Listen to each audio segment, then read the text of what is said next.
I want to tell you this morning that the kingdom of heaven is built by sacrifice. It is built on sacrifice. It's built on a love-compelled sacrifice. Love-compelled sacrifice. But a sacrifice nonetheless. You look at the life of Jesus Christ himself, God himself, he didn't escape this. But you look at the life of Jesus and you can see that sometimes to obtain great joy, you have to endure great sorrow. Sometimes to obtain great joy in life, you might have to endure great sorrow. The Bible says in Hebrews that for the joy set before him, which was you and I being reconciled to God, Jesus endured the cross. How many of you know the cross was a pretty sorrowful place? The cross was a pretty difficult place for Jesus.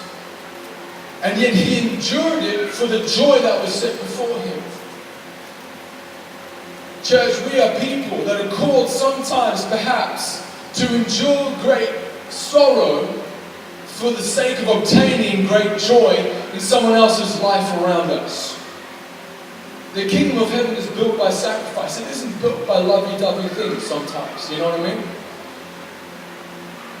I've learned over the times, and you see it in Jesus' life as well, that sometimes the things that are worth the most hurt the most. Sometimes the things that are worth the most hurt the most. You know, you see it in the Passion narrative where Jesus takes it, as I believe, he took, the punishment that I deserved. He took my flogging. He took my nails. He took my mocking. It hurt him. It hurt him. But it was because we were worth the most. And I want to encourage you. The thing that you can do with your life that is worth the most, that will matter the most, don't be scared if it hurts you the most. Because that just shows you that it's worth the most.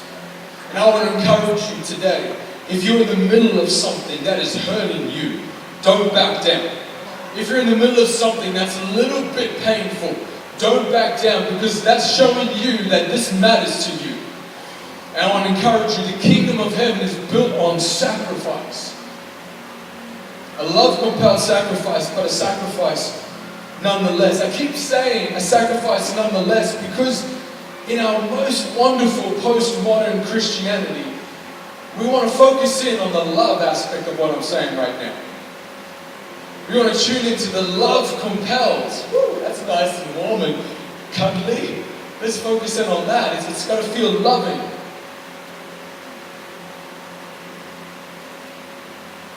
The love that God fills you with. I truly believe that if you are truly filled with the love of God, sometimes it will cause you to do something. It will compel you to do something that will actually cost you. Our postmodern mindset, we might go, no, I thought about doing this to this other person. But then I thought, is that loving to me? And then I realized, no, it wasn't loving to myself, so I thought that can't be God, so I'm not going to do it. Do you think Jesus on the cross felt like that was loving to himself? Jesus hanging on the cross going, man, I love nails. Hey, I love having no skin on my body. This feels great. Yeah, hey, nails. Yeah, put thorns in my skull. That feels great. This wasn't where he was at.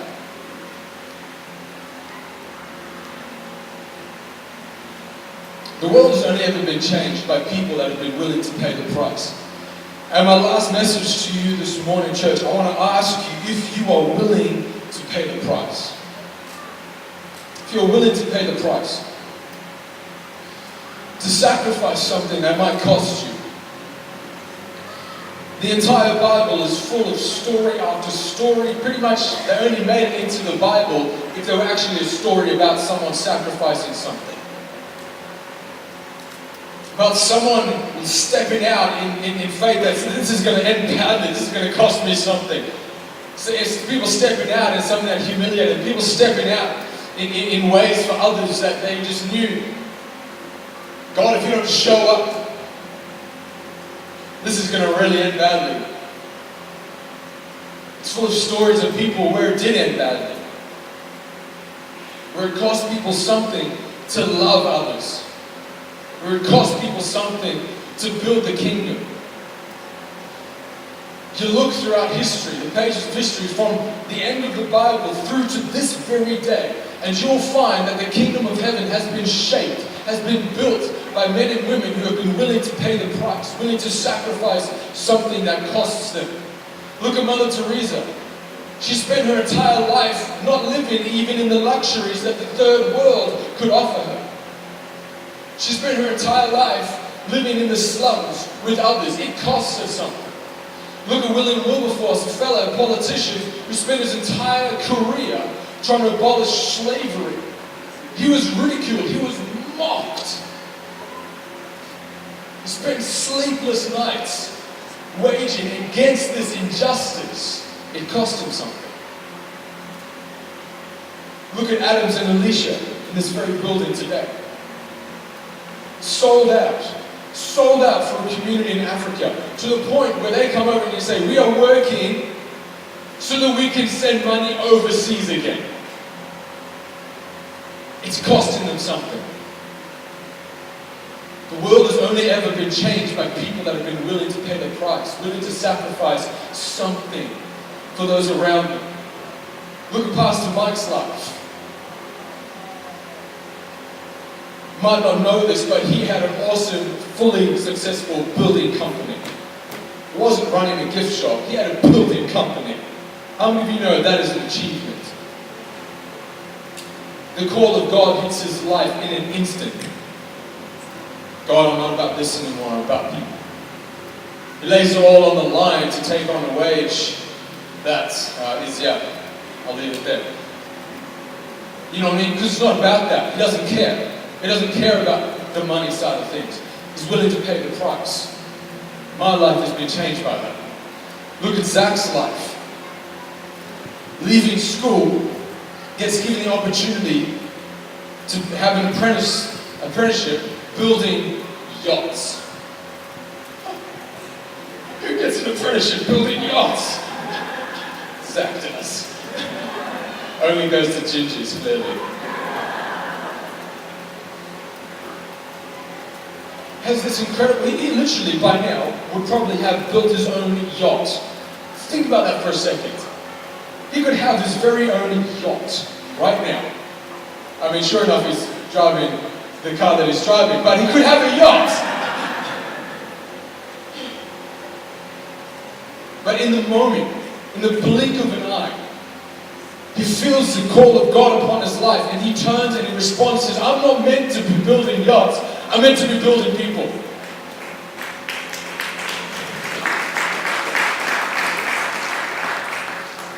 And he's willing to pay the price. If I can be as bold to look at my own life,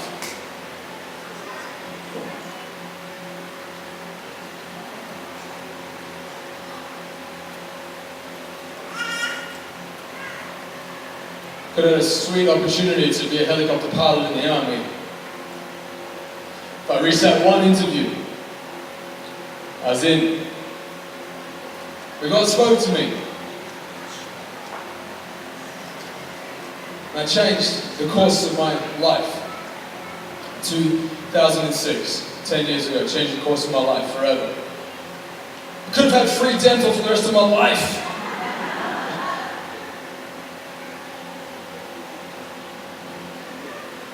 And this today, this moment right now, you know, it's easy to leave a church when you're angry with people. It's easy. It's easy to leave a church when you're offended by people. I would say that doesn't take strength, that takes weakness.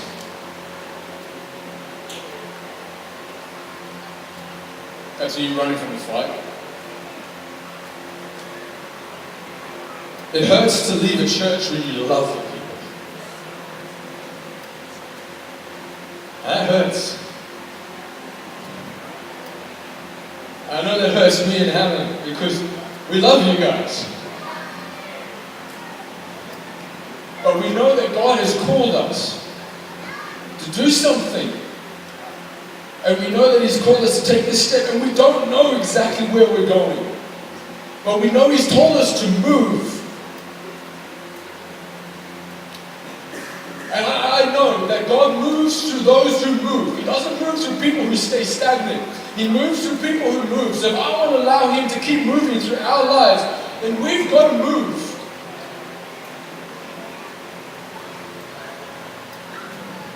I know this is a pretty small price to pay because we're still going to be in Logan, but it hurts. Now, I'm not going to be with you guys. Seriously, the things that are in store for you guys next year, far out. The glimpses I've seen and what God has shown me is insane. What Pastor Mike is seeing, what Zach is seeing, it's just, so good. I'm going to be championing, cheering you on. It's exciting. But I want to ask you this morning, church, are you willing to pay the price? Because this isn't just a message about coming into the ministry as a full-time ministry, becoming a pastor. This is a message about when was the last time you were up all hours in the morning on the phone call to someone that needed you? This is a message about when was the last time you gave outside of your budget? This is a message, ultimately, church, about when was the last time you stopped and you took your job, you took your family, you took your address, you took your cars, and you said, God, is this what you want for me? Or is this what I think I want? I want to hammer that home. Because the real thing that you want, church, is when you live a life that is about others. And you sow and you sow, and then you see the beautiful fruit in their lives around you. That is when you come alive. That is when we come alive, because that is what we were meant to do for others, church. To sacrifice and give for others. That's what makes you come alive. But the world conditions us to make us think we want all of these things. Nothing wrong with those things, but I want to encourage you, get it in the right priority. And challenge it, church. Man, challenge it. Don't for a morning wake up and go, I am not challenging what the world is throwing at me right now. I'm not challenging the conditioning of my world around me. I'm not challenging my choices today. Challenge it, church. Wake up and go, God, today, is this right? Is this what you want me to do? Is this where you want me to be? Is this the career you want me in? Some of you, there might be a career change in 2017. Come on. Some of you, there might be a career change in 2017. Some of you, tomorrow, you might meet someone and go and put something in your heart, just sow an inordinate amount of money into this person's life that you don't even know. Do it. Challenge it. When that thought creeps up and says, oh, but what about this budget? Well, hold on. If God is saying do it, do it. If God is saying do it, do it. You will never live in the miraculous until you step out into what God is calling you to do. We want to see miracles. We want to see this heaven, this kingdom that the Bible speaks about unleashed on our earth. But unless we're willing to pay the price to see this thing made way, to see this thing come to be, it's just going to be like, well, I can't move, I can't do it. Let me put it to you, breakdown. If you see someone that's sick and you feel someone, God, pulling on your heart saying, pray for them. And you go, God, I've prayed for 100 people and not seen a single one healed.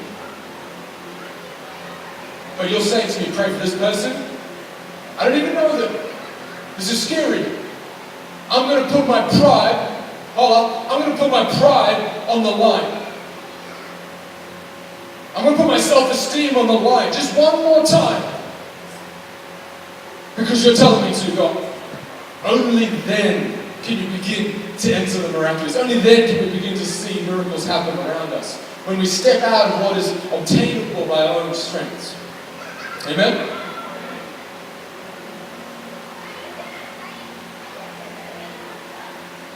Matthew 5 verses 13 to 16 in the Message version. It says, let me tell you why we're here. I like that. Ever wondered what the purpose of life is about? Well, Jesus answers it. Matthew 5:13. Let me tell you why you are here. You're here to be salt seasoning that brings out the God flavors of this earth.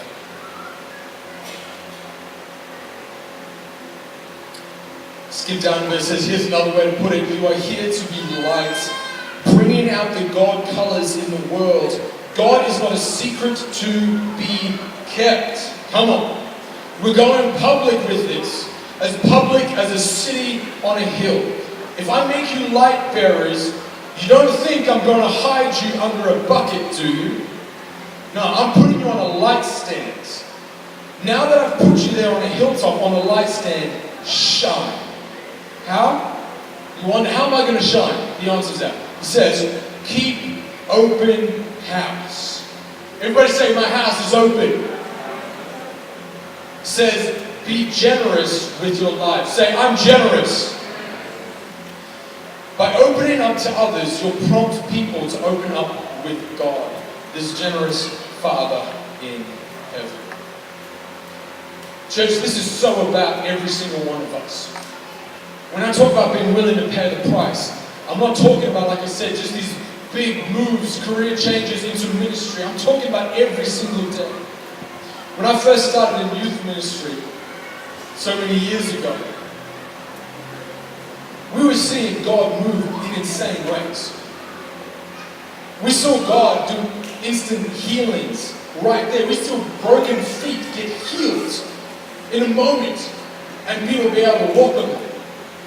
We saw kids encounter love that they'd never found before. We saw kids get set free from habits and burdens and brokenness and just so much stuff. On a Friday. And then I'd come back to youth the next Friday and the kids were going through the same thing. I'm going, what are you doing? What's going on? We saw you get set free from this on Friday last week, but now you're back here again, still struggling with the same thing. What's going on? I prayed about it at the end of my first year. I was going, God, we have given everything. We have seen miracles this year, and yet still, so many young people are still in the same place. What's going on? And he said, Blake, if you want to see a life changed, it takes a life. I went, what? He said, are you willing to actually open up your world and let these kids into your life? Or do you just want to see them on a Friday? Do you just want to sow into them on a Friday? From that, we kicked off some life groups the next year. Because we realized that it's not enough just to open house and be generous on a Friday. We need to live open lives. We need to open house every day. We need to get alongside these young people every single day. And that's what I mean, church. You are the answer. 2 years ago, I had a word. God spoke to me. He said, this church will not grow until we start life groups. He said, because why would I bring new people to you that you cannot disciple? I shared it with Jeff Gray. When we announced in June this year that we were kicking off life groups, and we set a date, we've tracked our growth. It has been exponential every single Sunday since then.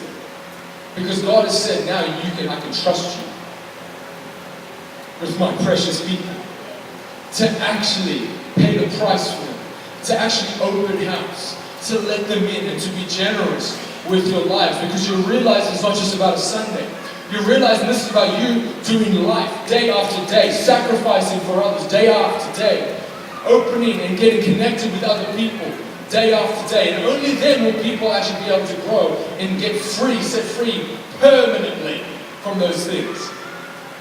You are the answer to this community, church. But you've got to be willing to pay the price. If you work for 8 hours a day, for 20 hours, $20 an hour, right? That's $160 at the end of the day. If you don't go up to your boss when he whacks down $160 in your hand, you don't go, "Oh, thank you. That's so generous of you." You don't say that. You go, "Thanks." But in your mind, you're saying thanks because that's general courtesy. But you're going, "I earned this, right? I earned this." Right? It's not generous when someone gives you something that they've earned. So when God calls us to be generous with your lives, the very definition, you've got to hear me on this, the very definition of that, church, is letting someone take something from your life that they did not earn. Letting someone take something from your life they have not earned. That's the price I'm talking about. Are you willing to pay that price? To open up your world to somebody else, to let somebody else into your home when they haven't earned it. That's the price I'm talking about. Are you willing to pay the price, church?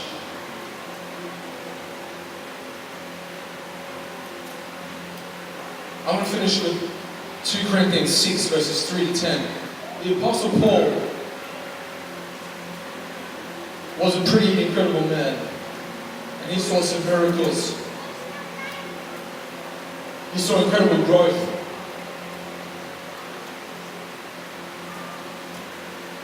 He did life with people. He did life with those around him.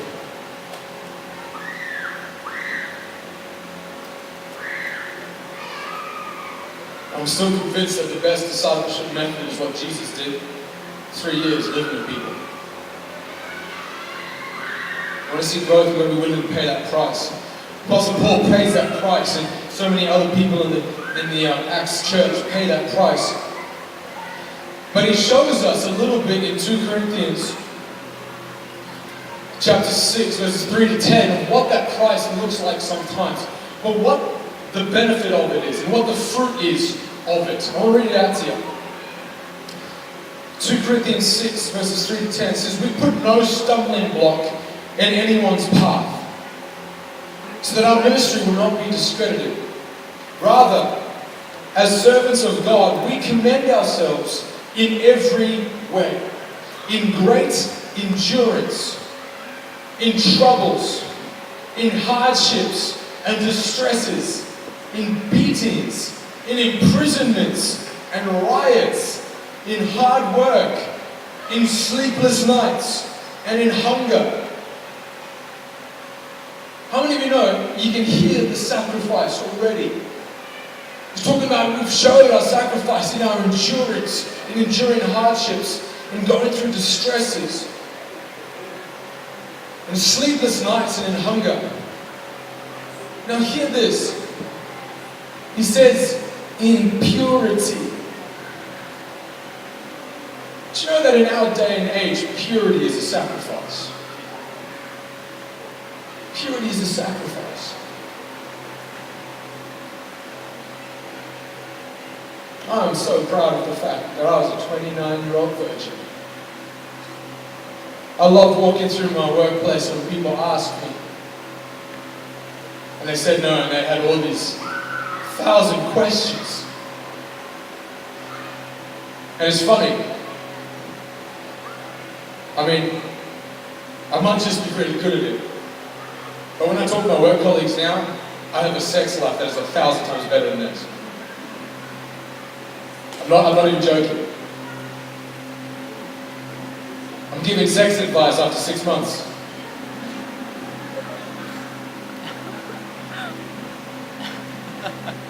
But it's because I paid the price. Because hear this, the sacrifice of keeping my purity meant I didn't just sow finances and words into my marriage. It meant I sowed trust.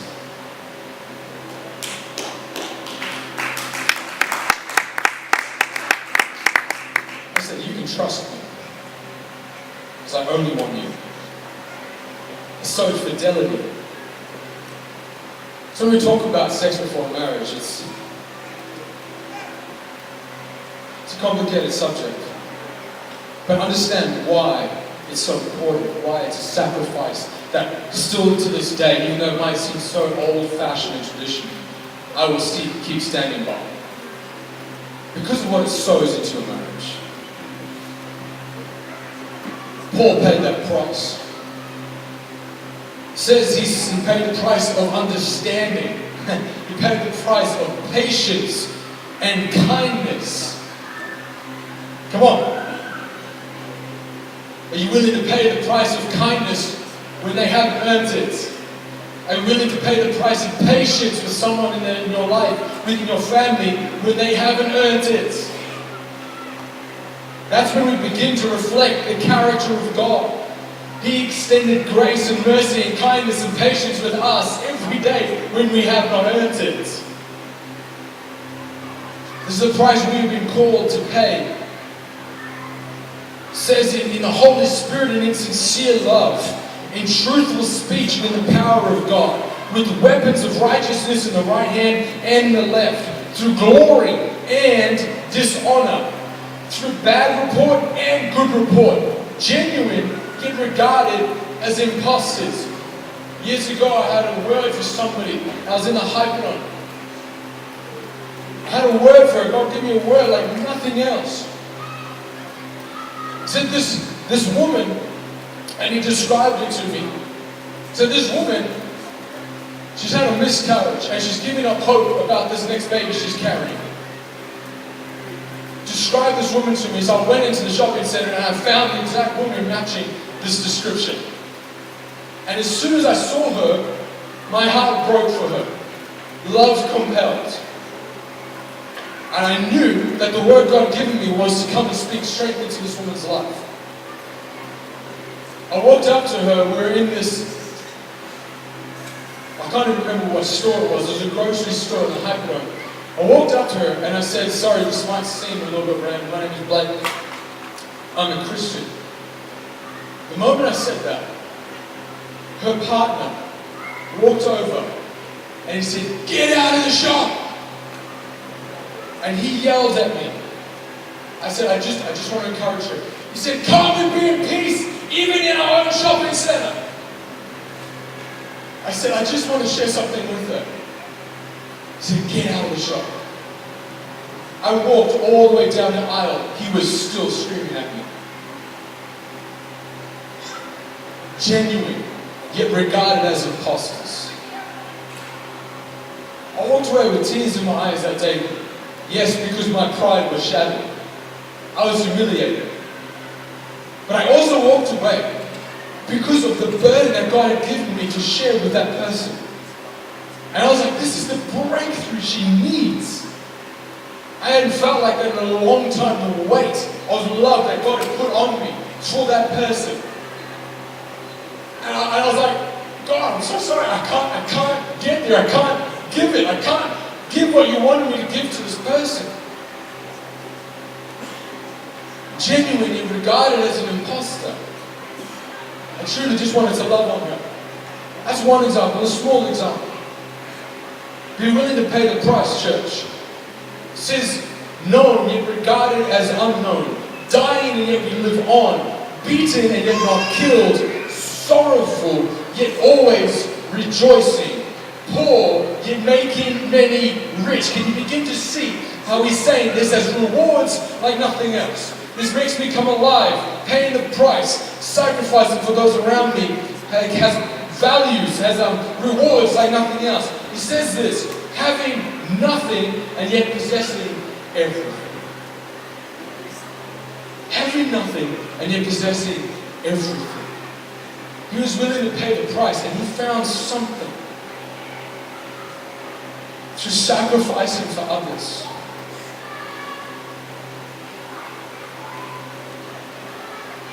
And he said, I have everything I need. I'm a proud owner of things that can't be bought.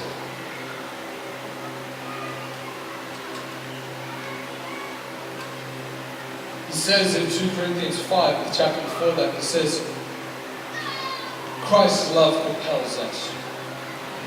We are convinced that one died for all, and therefore all died. And he died for all, that those who live should no longer live for themselves, but for him who died for them and was raised grace again. This morning I want to finish by saying, are you convinced? Are you convinced that the one who died for you has been raised again? And therefore those who live should no longer live for ourselves, but we should live for the one who died for us. Are you convinced? Christ's love compels us to sometimes do something that will cost us, church. But it's so brilliant. You'll find yourself possessing everything you ever dreamed of. I know I'm richer today than I've ever been. I know I was richer going to youth ministry than I could have ever imagined. Getting a text message from a young person going, "You saved my life." Nothing compares to that. Nothing compares to that. So this morning, I want to finish. We're going to finish with some worship. What's your response to the love of God? Are you going to say, stay away, keep it at arm's length? Because I know if you fill me up, I might end up doing something that's going to be a bit painful sometimes. What is your response to the love of God? My response, and I hope it's your response, to say, fill me up. Fill me up to overflowing, God. Fill me up to overflowing with love.